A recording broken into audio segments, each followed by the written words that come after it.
Recite today news में आपका एक बार फिर से स्वागत है। मैं हूं काशिफ सम्मन और आप देख रहे हैं सियासी सूरत हाल। जैसे जैसे 2019 का असेंबली इलेक्शन करीब आ रहा है, उसी के साथ सरगर्मियां तेज होते जा रही हैं। इसकी तपिश महसूस हो रही है। लोगों का पार्टी छोड़ना, किसी पार्टी में शामिल होना, गठजोड़ करना, ये सरगर्मियां तेज होते जा रही हैं। आज हम मालेगांव कांग्रेस पार्टी के तर्जुमान साबिर गौहर साहब के साथ हैं और इनसे हालात हाजरा पर बात करेंगे कि इलेक्शनी सरगर्मियां कितनी तेज़ हो चुकी हैं और कांग्रेस पार्टी का क्या लाए अमल रहने वाला है। साबिर भाई, आपका इस्तकबाल है एक बार फिर से। पहला जो सवाल लोगों के जहन में है, क्या कांग्रेस पार्टी ये असेंबली इलेक्शन में हिस्सा लेगी? सबसे पहले तो मैं रिसाइट टुडे चैनल के 10,000 सब्सक्राइबर होने पर इस चैनल को मुबारकबाद देता हूं कि इसने बहुत जल्द शहर और अतराफ में अपनी मकबूलियत में इजाफा किया है और रोज़ अफजू तरक्की कर रहा है। शुक्रिया। आपका सवाल है कि कांग्रेस पार्टी इस इलेक्शन में हिस्सा लेगी या नहीं। मेरा उल्टा आपसे सवाल है कि मालेगांव शहर में अब कांग्रेस पार्टी के अलावा बचा कौन है? इसी तरीके का कुछ जुमला जनता दल के सेक्रेटरी साहब ने भी कहा था कि हमारे अलावा कोई नहीं बचा। आप बताइए कि आपकी पार्टी से कोई उम्मीदवारी करने वाला है? कांग्रेस पार्टी तो अपनी रिवायत के मुताबिक 5 साल तक इलेक्शन लड़ती है जी। आज कांग्रेस पार्टी का ही कारपोरेशन के ऊपर इख्तिदार भी है जी। मौजूदा नुमाइंदा असम्बली भी कांग्रेस पार्टी से ही मुंसलिक है जी। इसके लिए ये तो सवाल ही नहीं पैदा होता कि कांग्रेस पार्टी से कोई उम्मीदवारी करेगा या नहीं, या कांग्रेस पार्टी इलेक्शन लड़ेगी या नहीं, ये सवाल ही नहीं पैदा। तो अभी इलेक्शन में तकरीबन 2 महीने के करीब का वक्फा रह चुका है और तो क्या मुकामी कांग्रेस पार्टी ने क्या अपना लाए अमल या क्या प्लान कुछ बनाया है या अभी बनाना बाकी है? कांग्रेस पार्टी ने अपने इलेक्शन का पूरा लाए अमल मुरतब कर लिया है। पूरी मंसूबाबंदी हम लोगों ने पूरी कर ली है। अभी गुज़िश्ता रोज़ ही हम लोगों ने कांग्रेस पार्टी के कारपोरेटर्स, साबिक कारपोरेटर्स और 2017 के कारपोरेशन इलेक्शन में जिन लोगों को कांग्रेस पार्टी के निशान पर उम्मीदवारी दी गई थी, उन तमाम लोगों की मीटिंग लेकर उनको इलेक्शन की यादी पर किस तरीके से काम करना है, टीम वर्क किस तरीके से खड़ा करना है, पोलिंग बूथ वाइज किस तरीके से मेहनत करना है, इन तमाम तरीकों के ऊपर शेख रशीद साहब ने बराबर इन्हें रहनुमाई की है।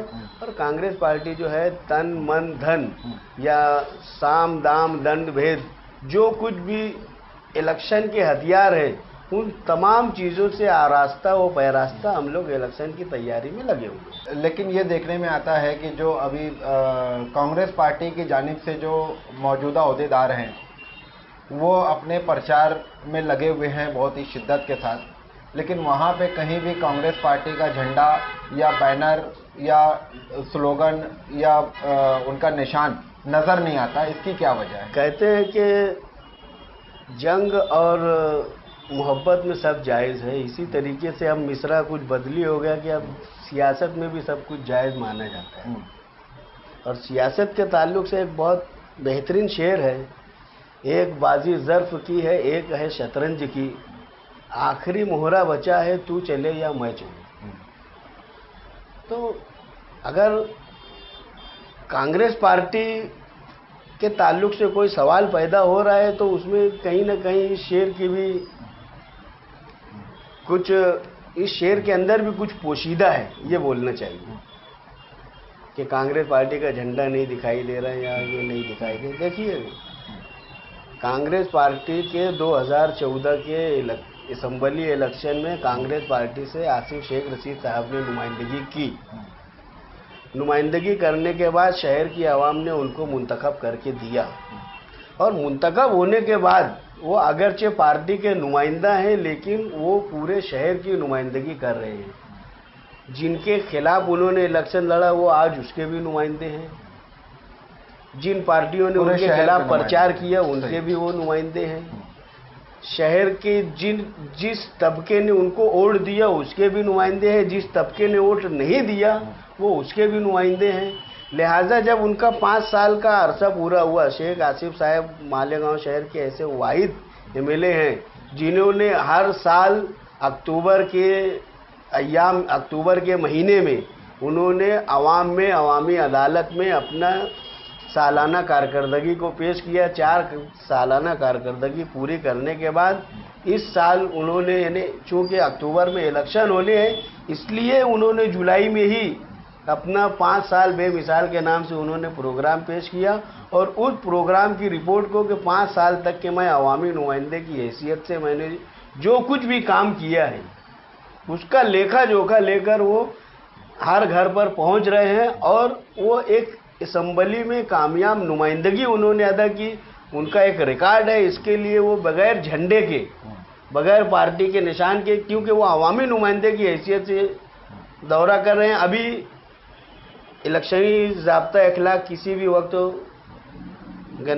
गणेश विसर्जन के बाद लागू हो सकता है, तो उस वक्त जब वो इलेक्शनी ज़ाब्ता अखलाक लागू हो जाएगा उस वक्त कांग्रेस पार्टी अपने झंडे और डंडे के साथ में मैदान में आएगी। तो आप चूँकि मालेगांव कांग्रेस पार्टी के तर्जुमान हैं और सालों से, बरस से आप तर्जुमान रहे हैं, तो क्या कांग्रेस पार्टी मुकामी लेवल पर आसिफ शेख रशीद साहब को उम्मीदवारी देगी या किसी और का सोचा जा रहा है? आज तो एक कामयाब नुमाइंदे की हैसियत से हमारे सामने सिर्फ आसिफ शेख रशीद का ही एक नाम आता है और उनके नाम को इसलिए कतईयत दी जा रही है कि खुद हमारे अपने लीडर शेख रशीद साहब ने उनको अपना जानशीन मुकर्रर किया और मालेगांव शहर में दीगर इन्हें बाबाए सियासत भी कहलाए। बाबाए सियासत ने अपने के मुताबिक शब्बीर सेठ और निहाल साहब उनके दो चेले थे जो उनके इन्हें सियासी वारिस बोलना चाहिए या जानशीन बोलना चाहिए कहलाए। इसी तरीके से शेख रशीद साहब ने भी अपनी हयाती में, अपनी ज़िंदगी में अपने बेटे को असम्बली की न सिर्फ इन्हें उम्मीदवारी बल्कि उनको कामयाब करके और उनको मेयर बना के, उनको असम्बली का मेंबर बनाकर उन्होंने अपनी इन्हें जानशीनी दे दी है।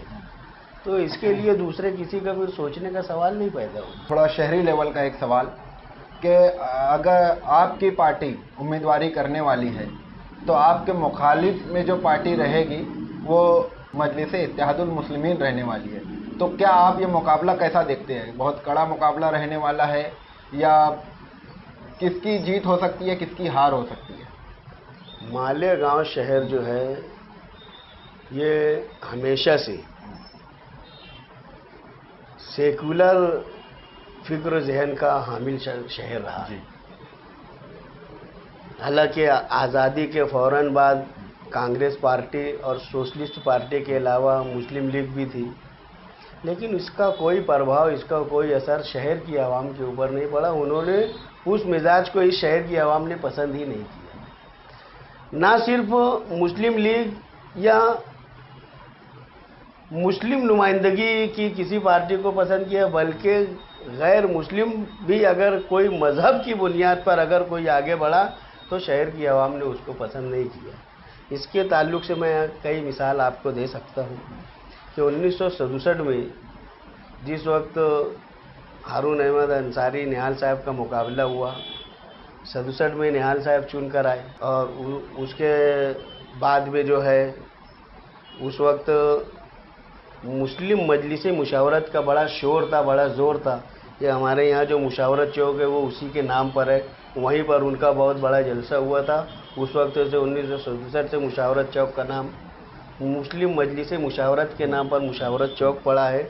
उस वक्त मालेगांव से अब्बास अली काजी साहब जो है मुस्लिम मुशावरत की नुमाइंदगी करते थे और उस वक्त जो ज़ोर था, लोग यही समझ रहे थे कि अब्बास अली काजी साहब चुन कर आ जाने वाले हैं, लेकिन वो तीसरे नंबर पर उस वक्त गए। निहाल साहब चुन कर आए, कांग्रेस पार्टी के हारून अहमद अंसारी को शिकस्त हुई और उसके इन्हें 21,000 वोट निहाल साहब को मिली, 13,000 कुछ वोटें हारून अहमद अंसारी साहब को मिली और उसके बाद 10,000 से कुछ ऊपर वोट अब्बास अली काजी को 1967 के इलेक्शन में मिली। उसके बाद 1972 का इलेक्शन आता है। 67 के इलेक्शन में यानी मुस्लिम मजलिस मुशावरत के साथ साथ भारतीय जनसंघ के भी एक उम्मीदवार थे,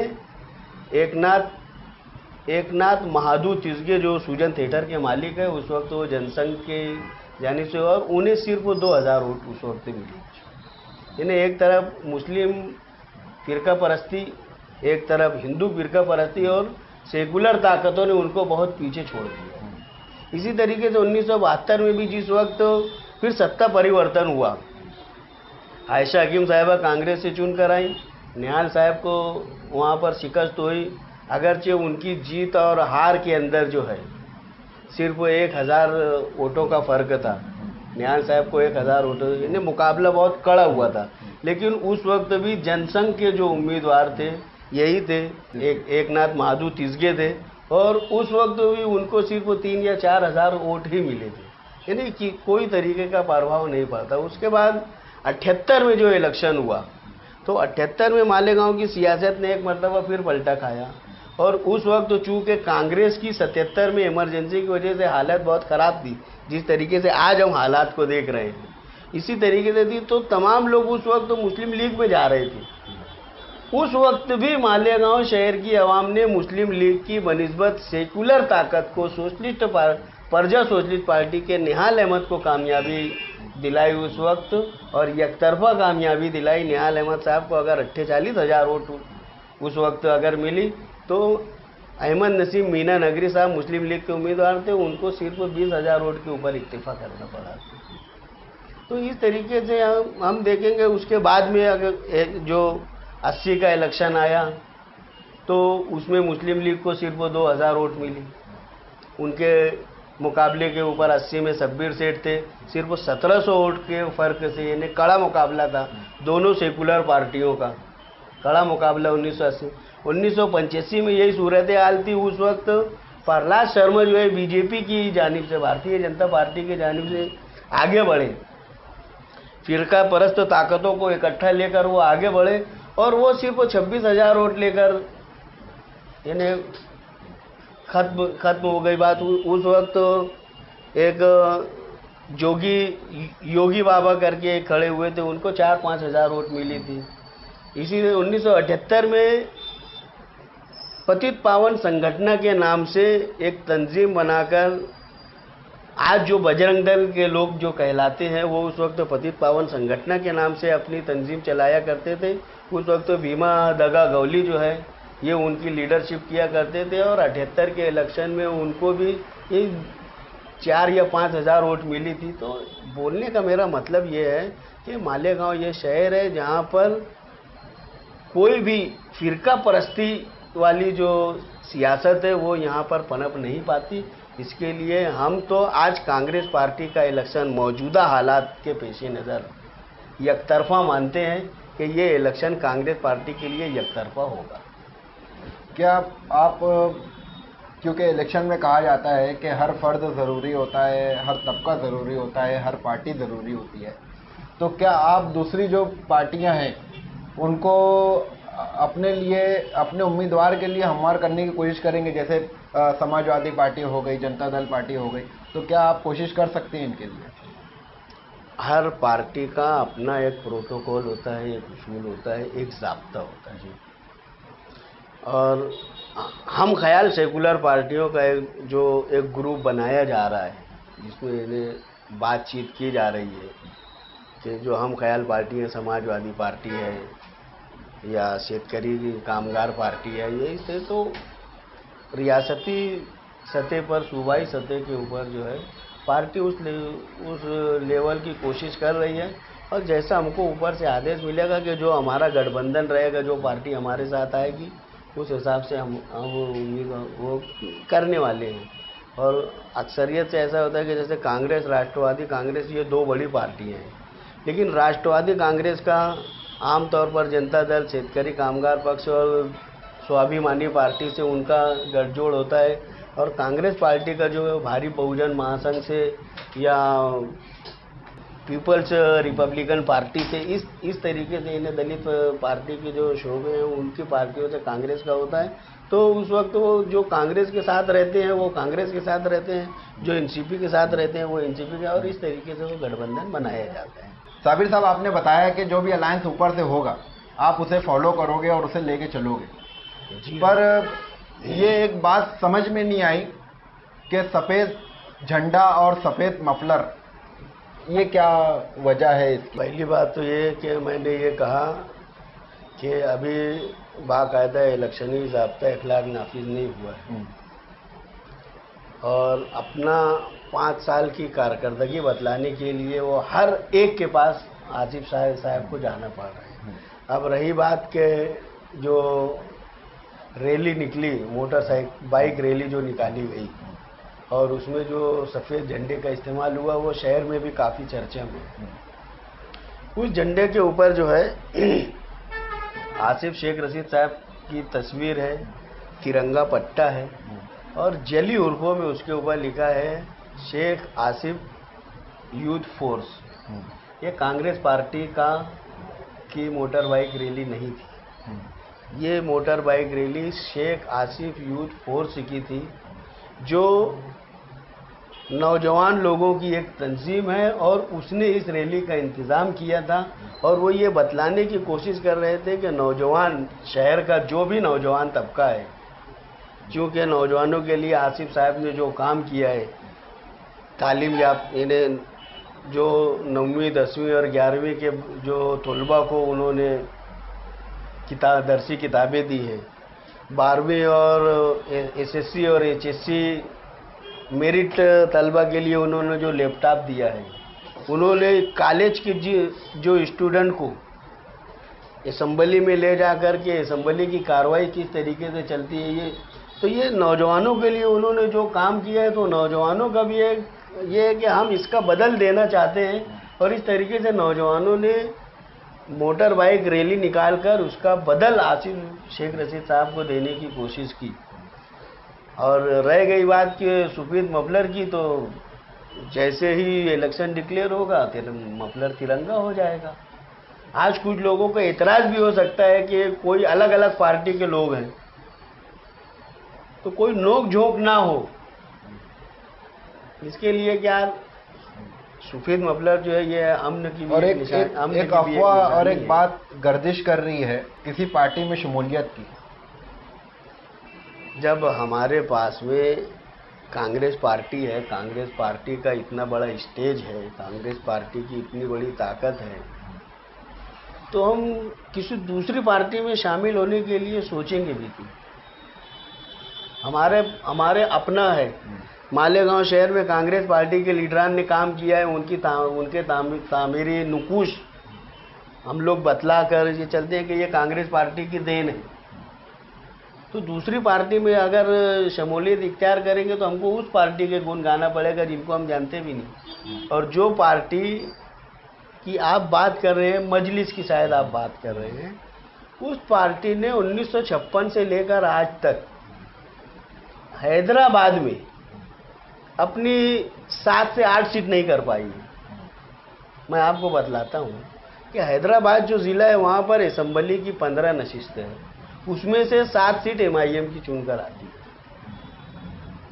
बाकी 8 जगह इनको उम्मीदवार नहीं मिलती मजलिस को। बाकी की हैदराबाद ज़िले में ही 8 जगहों पर उम्मीदवार नहीं मिलते, ये आज तक वहाँ चुनकर नहीं गए। हैदराबाद से अगर हम हटेंगे, निज़ामाबाद है, मुस्लिम अक्सरियती ज़िला है, करीमनगर है, महबूब नगर है, नामपल्ली है, ये सब मुस्लिम अक्सरियती ज़िले हैं। यहाँ MIM को उम्मीदवार नहीं मिलते, यहाँ कांग्रेस और TRS में ही मुकाबले होते हैं।